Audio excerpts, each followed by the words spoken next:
our Lord Jesus Christ. Praise God. Praise God once again. May I take this opportunity to welcome angels who are in our midst. You know, one thing that we don't know is that angels are also part and parcel of representation in each and every gathering that takes place. Not forgetting unseen guests who is in our midst, and that is Jesus Christ. He said that where two or more are gathered, He is. And so here, our number is enough. We are fully represented. And I believe that Jesus Christ is in our midst. And so, may I take this opportunity to welcome all of you who have joined us, and even those who are viewing us from homes. As you all know, the restrictions that were given by the government that people should stay at home because of the COVID-19 pandemic. My friends, this disease has made the entire world to be at panic. Everyone has run away because they don't want to be affected with this pandemic. How I pray that God may eventually provide a solution that will free these people against the attack of this disease. Fellow brethren,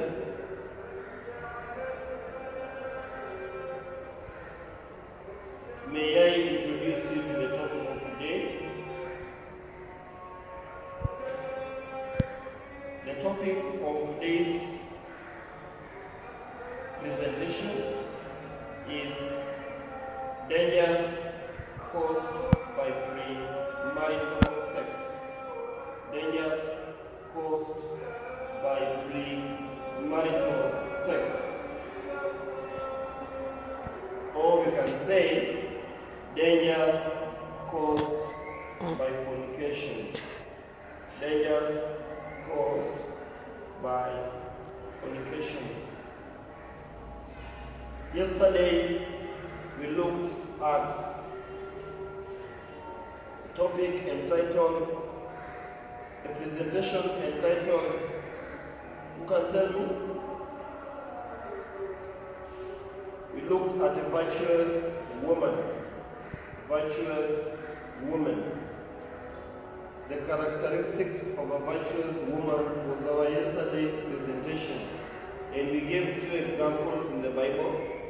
In as much as there are so many virtuous women in the Bible, but we gave two who I realized that their lives, in as much as they lived a life of idolatry, Rachel was not worshiping the true God when they were born, but they started worshiping God immediately when they were married. So there is that fear of God which they had in them, which influenced them to get the right man, which they eventually found. Today, without wasting time, I want us to look at a topic which is affecting youth. Many are asking me, you told us that you were going to talk about forgiveness and reconciliation, but we can see you have shifted from that thing to the other. Let me tell you, fellow brethren, that the topics I've been handling on relationships are part and parcel of things that causes disagreements. When you plan in wrong marriage, it will cause conflicts and disagreements which will create bitterness, and it will be difficult for partners to forgive each other and even to reconcile. So, today in my second last presentation, may I introduce you to this topic of premarital sex. That is sex before marriage. Let us pray. Heavenly Father, I really thank you so much for this privilege that you have given us to dwell in your house. Dear God, the words I'm going to speak belongs to you. May you sanctify my mouth, may you polish my language, and may you give me the spirit of courage to speak that which comes from you. Father, may you use me as a vessel to speak out your words, your message, in a courageous manner, in a way that each and every person is going to benefit from it. In Jesus' name. Amen. Fellow brethren, many people love enjoying sex, especially the youths. Some see it as a pleasure to have sex. Others see it as a fun.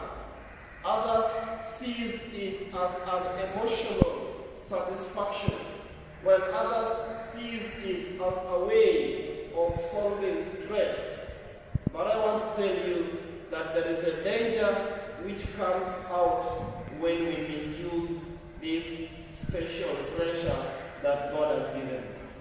May I tell you that sex is not bad. Sex is so sweet, but it is only sweet to married couples, not couples who are not yet married.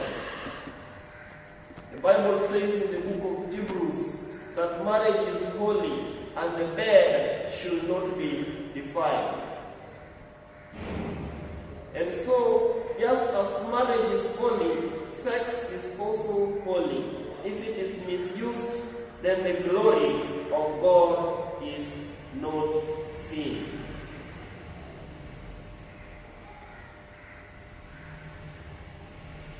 And so, sex is only meant for people who are married, but not people who are not married. If sexual intercourse is done by unmarried couples, unmarried people, then we call it fornication. We call it premarital sex, and it is a sin against God. The Bible says in the book of 1 Corinthians chapter 6 and verse 18, here is a warning that Paul is giving my fellow youths. He's telling youths this in 1 Corinthians chapter 6 verse 18, and the Bible says, flee from sexual immorality. Other versions say, flee from fornication. This version covers it all. Sexual immorality is a very big and wide topic. Sexual immorality involves fornication, involves incestry, bestiality, adultery, and so forth. But now when you read other versions, it says, flee from fornication. Every other sin a person commits is outside the body, but the sexual immoral person sins against his body. When you practice sexual immorality, of which one of them is fornication, then you are not only sinning against God, but you are sinning against your body.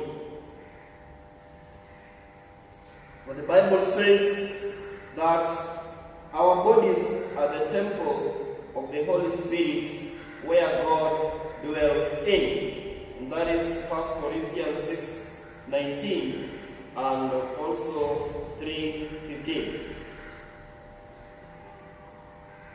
Fellow brethren, we need to preserve our bodies because that is where the Holy Spirit dwells. When we involve in sex before marriage, then the Holy Spirit cannot dwell in our souls. The Holy Spirit cannot dwell in our bodies.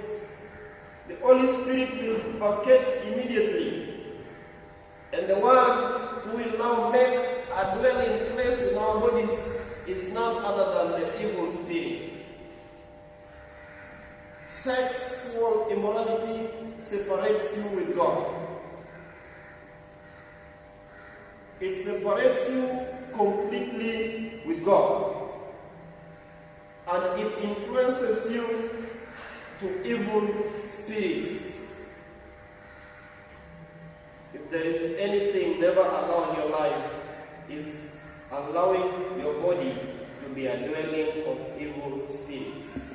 So my fellow brethren, when you engage in fornication, you are engaging in involvement of the evil spirits. That is the first danger. The first danger is that you sin against God. And the second danger is that you sin against your body. Because your body now becomes a dwelling place of evil spirits.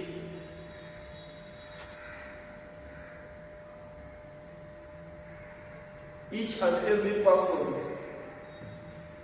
And that is why, in many occasions, people are always initiated in the devil worship through one of the ways that people are initiated through devil worshiping is adultery, sexual immorality, more so fornication. I met a friend of mine who was initiated in Freemason after having a sexual relationship with a certain woman. He was initiated into Illuminati through that. And so, when you get attachment, when you attach yourself with someone who is not your wife, someone who has not been dedicated to be your husband or your wife, then the spirits, the evil spirits that are following this person will get attached with your spirits and will thus interfere with you. And the way you got involved in sexual relationship with this man or with this woman is the same way your spirits also got involved. And so your status becomes more dangerous than the way it was before. Another danger caused by premarital sex is lack of interest on a partner. Some people are attached to their loved ones not because of anything, but because of infatuation. Sexual desire. And once the objective of sexual desire is achieved, then the person quits the relationship with immediate effect. The Bible talks of two children of David who were, the man was sexually attached with his sister. He loved his sister blindly, and the sister was not aware. I will not mention to you the names. It is upon you to go and do research. I don't need to spoon-feed you. But you go and do research, the two children of David who slept each other. And the man faked sickness. Sickness. He cheated that he was sick and demanded that it's only his sister who can nurse him. And when the sister came, he took him and had sexual intercourse with her. The Bible says that after the act, the man hated his sister more than the way he loved her. That is what happens when we are having a close sexual feeling on each other. You may think someone has fallen in love with you and has got good intention of marrying you. Kumbe lengo lake ni kukula. akishakula, ukishafungua sala na amekula, basi hiyo ndio inakuwa mwisho wake. Once the objective is achieved, then the person immediately quits the relationship. And this problem is normally with men. Ladies, they rarely have this problem. You know, I don't know how God created us, that a woman becomes closely attached to you after you have had sex with her than even before the sexual intercourse. And as the woman becomes more attached, the man starts isolating himself out of this woman. And when the woman says it is over, then the man says, Sinishaku. Even if you go, I've already done it. So, premarital sex may make one to lose interest after the act. There is high chances of losing interest. And this is why I like advising my sisters that not all love are real.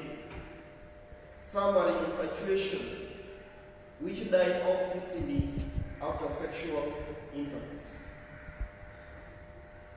Another danger posed by premarital sex is that premarital sex is a weapon that Satan uses to bring down powerful youths in the church. If there is something never allow the devil to know is your weakest points. If the devil realizes that you are weak,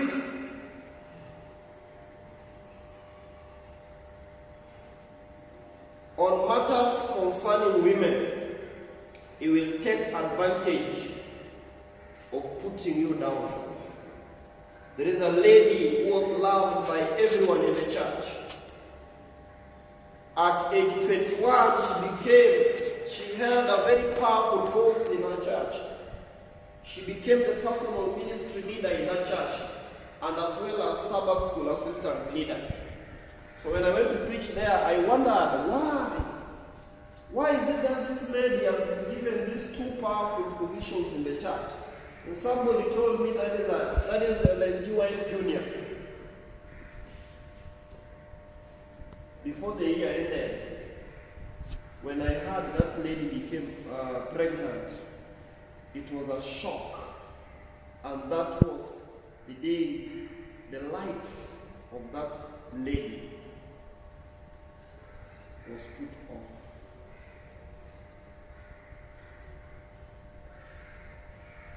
The way she was favored, the way she was loved, the way people respected her, all those things were watered down by the devil. My brother and my sister, never assume that God can be in control when you put yourself in danger. Never assume things. Some couples were planning to wed. And so they made an agreement that they are going to hold a kesha, a prayer night, in one of their. So the lady agreed that she will come over to her fiancé's place so that they can pray over their wedding. And so, two of them in the house, they began singing songs of worship. They sang, and when it reached midnight, they began praying. In the middle of the night, they found themselves, all of them were asleep. And then in the morning, a lady discovered that she was wet and she was in the bed. Her virginity was broken. And shame, guilt entered on them. You know, fellow brethren, before you commit a sin, reason is always put off. And the real act always comes after the incident. Look at the case of Adam and Eve. Their eyes became open and they realized that they have done a mistake after the act. And so these ladies realized that they had sinned against God. They had destroyed their agreement, the covenant they made. They had gone against the counsel of their parents, the counsel of their officiating pastor-to-be. And they could not bear it. And so they made a decision that now there is no need of wedding. There is no need of wedding. We'll be deceiving God. We'll be deceiving the entire church. So they decided to stay as husband and wife. What transpired later is that they separated after 2 years. My fellow brethren, never assume things. Never put your God into test. The Bible says in the book of James chapter 4, verses 7, it says, submit yourselves therefore to God. Resist the devil. Other versions say, flee away from the presence of the devil, and he will flee from you. You know, many times we like saying, oh, we hate Satan, we don't want Satan, tunamkemea, tunamkaripia, tunamharibu. We say all sorts of things about it, then the devil is just sitting at a distance and asking himself, now, sasa hawanitaki na vitu vyangu wakunazo. Hawanitaki na tabia zangu ndio wanafanya. Zile vitu ambazo mimi napenda ndio wanafanya. You see how they are hypocrites.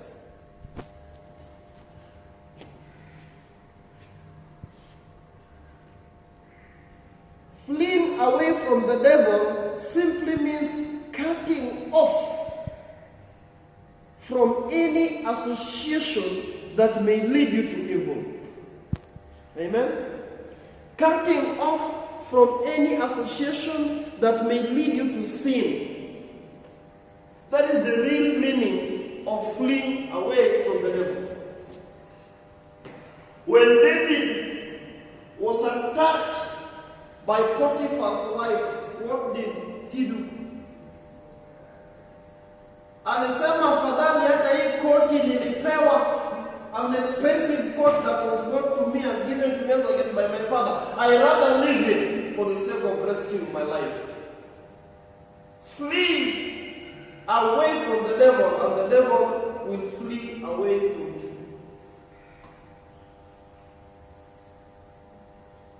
You don't need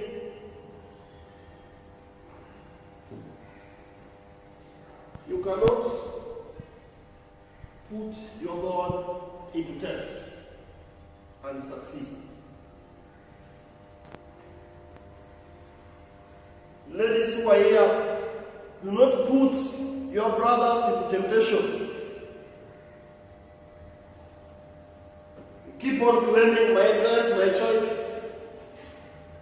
You will be asked, you slept with 1,000 men, and you will wonder, how did I sleep with 1,000 men? Jesus once said that even if you look at a woman lustfully, you have committed adultery with her. And so some of them looked at you lustfully and they committed the act. I want to tell you, and I want to shock you, ladies who are here and those who are watching us, that there are so many men who have slept with you through their mind. By the way you know, that's why I hate dancing. By the way you move, by the way you dress, by the way you talk. as couples who are preparing for marriage, keep off from late night romantic talks. Keep off from long calls that you make at night. They may land you into fornication. They may land you also into masturbation, because masturbation is also fornication in the spirit. So the devil uses fornication as a weapon to bring youths down, to bring men of God down.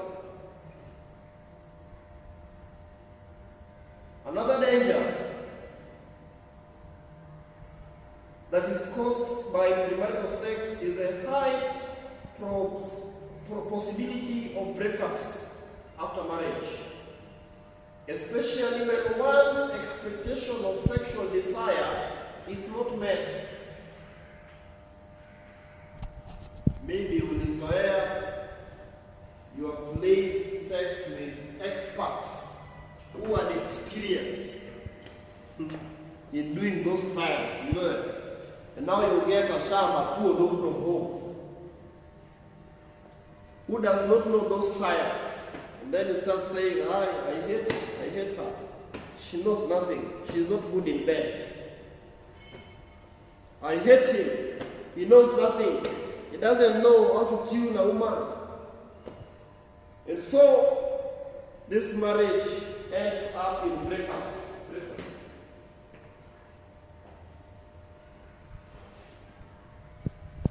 Because of the experiences you gotten when you are doing it before marriage. It causes infidelity also in marriage.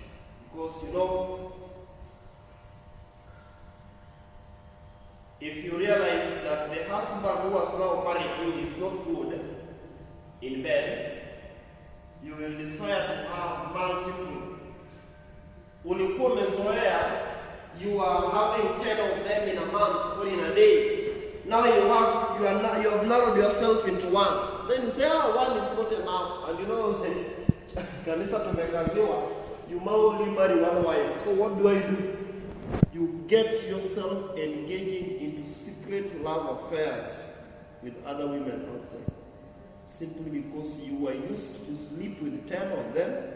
And now you are married, you cannot confine yourself into one woman. So you end up having multiple relationships. The same applies with women also. You were used to going with so many men, and now you only have one man. It will be difficult for one man to satisfy you, so you will end up going to other men outside there to satisfy you. Or maybe to your exes. Some of them even visit their exes after marriage.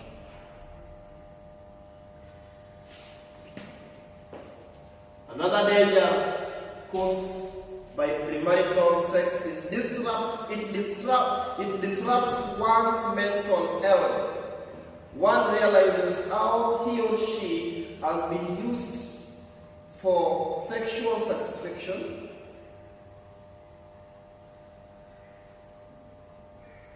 and how she has been deceived, how he has been deceived, how she has been used and dumped. Hakuna kitu kibaya kama kutumiwa na kuachwa. And then a man tells you that nilikuwa tunaanya na mwili wangu. You will suffer from depressions, psychological stress that will never end.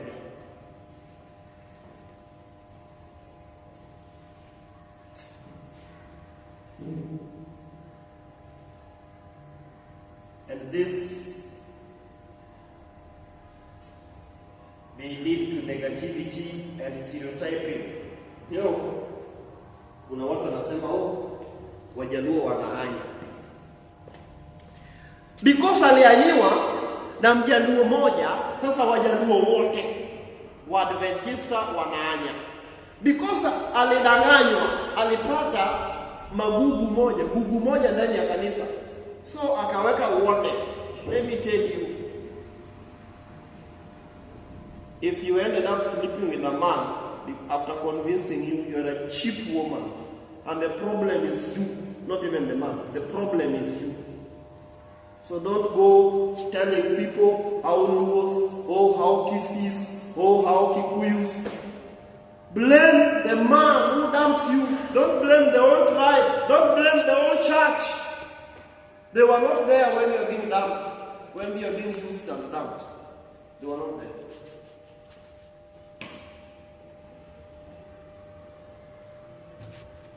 They were not there when you were being used and dumped. So put the blame to the one who used you and dumped you. Because you are the only one who allowed. When you allow yourself, these people are not there. They were not there.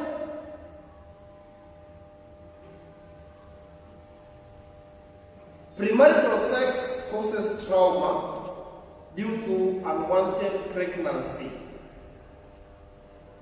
which leads to making choices like abortion. And because abortion is dangerous, since it causes infertility and other complications, some young ladies have decided to go for family planning pills, which if used occasionally may also cause problems, especially when you are married. Problems like miscarriage and stillbirth and so forth. Then another danger is high risk of STDs and sexual transmitted infections and HIV/AIDS. Bringing up of children out of wedlock, and this is a very big problem in premarital sex.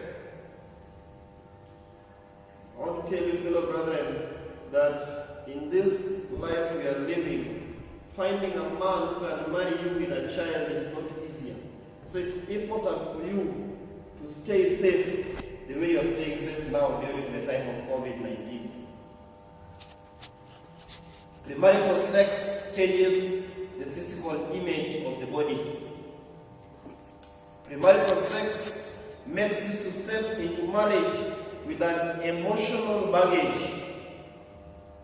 A marriage where you are expecting things to be done to you the way they are being done to you when you are in premarital sex, sexual intercourse.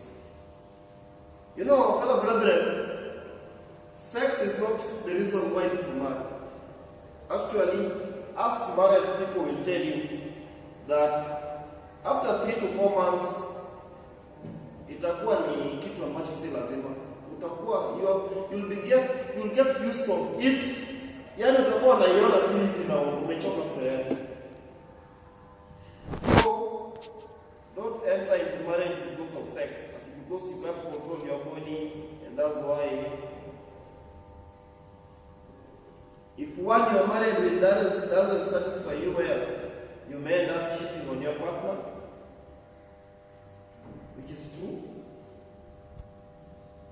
Because you are expecting your wife to do to you the way others who you are engaged with were doing to you when you are in the world.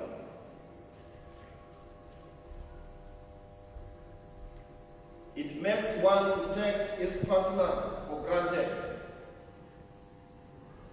Once somebody or once partners are involved in sexual intercourse, there is lack of intimacy. Even if they get married, they will take situations normal, because hakuna kitu mpya. You know, it is always good to start something new. But when you started doing it before wedding, and now you are not wedded, there is nothing enjoyable that you will be enjoying even during honeymoon, because you have already used to all styles of doing it, and you have gone far to all kind of ways. You've open. There is nothing hidden which you don't know from your partner. It can change your outlook towards love.